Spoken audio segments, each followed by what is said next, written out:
বর্ষা আর শরৎ গাছ লাগানোর সবচেয়ে উপযুক্ত সময়। সেই সময়কে সামনে রেখে গত 25 জুন থেকে রাজধানীর শেরেবাংলা নগরে পুরাতন বাণিজ্য মেলার মাঠে শুরু হয়েছে জাতীয় বৃক্ষ মেলা 2025। শহরের যান্ত্রিক জীবনে সবুজের ছোঁয়া আর প্রকৃতির কাছে ফেরার বার্তা নিয়ে এই আয়োজনে ভিড় জমেছে প্রকৃতিপ্রেমীদের। সবুজে ঘেরা এই মেলা যেন নাগরিক জীবনে এক টুকরো প্রকৃতি এনে দিয়েছে।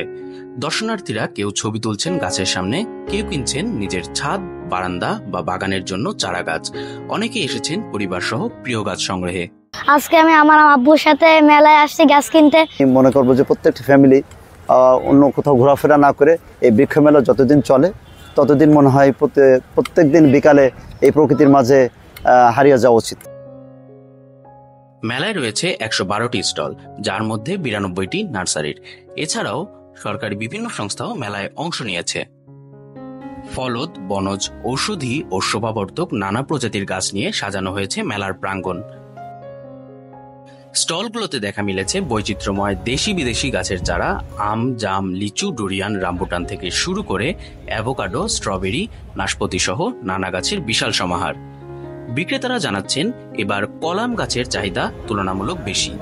গত বছরের তুলনায় এবছর বেচা বিক্রি ইনশাল্লাহ আরো ভালো হইতেছে। কাস্টমার বেশিরভাগই দেশি প্রজাতিগুলা বেশি চাইতেছে।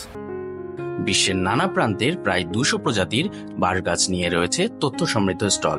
চোখ জুড়াবে ক্যাকটাস, বনসাই, ইনডোর প্ল্যান্ট কিংবা খেজুর গাছের সারিতে।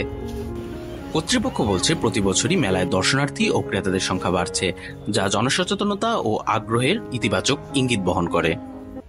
প্রতিদিন ভিড় বাড়ছে, আশা করি ভবিষ্যতে আরো বাড়বে। অন্যান্য বছর থেকে এবছর চারা আরো বিক্রি এবং সরকারি রাজস্ব আরো জমা হবে। বৃক্ষ মেলার এই আয়োজন শুধু গাছ বিক্রির উৎসব নয়, এটি পরিবেশ রক্ষা, জীববৈচিত্র্য সংরক্ষণ এবং নাগরিকদের সবুজ জীবনের আহ্বানও বয়ে আনছে। আমি মেলা থেকে যেমন একটা পেয়ারা গাছ কিনেছি আর একটা আম গাছ কিনেছি। কিনবো না করে অনেক গাছ কিনে ফেলছি। বিনা টিকিটে সকাল 9টা থেকে রাত 9টা পর্যন্ত যে কেউ উপভোগ করতে পারেন এই সবুজের উৎসব। রাজধানীর আগারগাঁওয়ে আয়োজিত মাসব্যাপী জাতীয় বৃক্ষ মেলা চলবে 27 জুলাই পর্যন্ত।